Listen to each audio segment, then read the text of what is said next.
അപ്പോൾ നമ്മൾ ഇന്നത്തെ വീഡിയോ എന്ന് പറഞ്ഞാൽ റെഡ് മുട്ട റോസ്റ്റുമായിട്ടാണ്. അപ്പോൾ ആവശ്യമുള്ള മുട്ട ഇതോടെ എടുത്ത് വെച്ചിട്ടുണ്ട്. ചട്ടി ചൂടായിട്ടുണ്ട്. അതിലേക്ക് നമുക്ക് കുറച്ച് വെളിച്ചെണ്ണ ഇട്ട് കൊടുക്കാം. ഇനി ഇതിലേക്ക് നമുക്ക് ഉള്ളി ഇട്ട് കൊടുക്കാം. ഇതിന് നല്ലോണം നമുക്ക് വാട്ടിയെടുക്കാം. നമ്മൾ സാധാരണ മുട്ട പുഴുങ്ങിയിട്ടാണല്ലോ മുട്ട റോസ്റ്റ് ആക്കുന്നത്. ഇതിന് മുട്ട പുഴുങ്ങാണ്ട് പൊട്ടിച്ചിട്ടിട്ടാണ് നമ്മൾ മുട്ട റോസ്റ്റ് ആക്കുന്നത്. ആവശ്യത്തിനുള്ള ഉപ്പിട്ട് കൊടുക്കാം.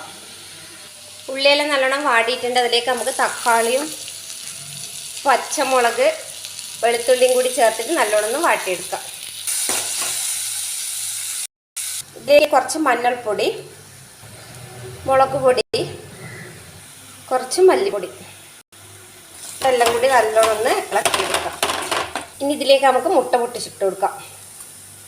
മുട്ടയെല്ലാം പൊട്ടിച്ചിട്ട് കൊടുത്തിട്ടുണ്ട്. ഇതൊന്ന് നമുക്ക് മൂടി വെച്ചിട്ട് വേവിച്ചെടുക്കാം. നമുക്കിതൊന്ന് തിരിച്ചിട്ട് കൊടുക്കാം. മുട്ടയൊക്കെ നല്ലോണം വെന്തിട്ടുണ്ട്. ഇനി അതിൻ്റെ മുകളിലേക്ക് നമുക്ക് കറിവേപ്പില ഇട്ട് കൊടുക്കാം. അപ്പം നമ്മൾ അടിപൊളി മുട്ട റോസ്റ്റ് റെഡി ആയിട്ടുണ്ട്.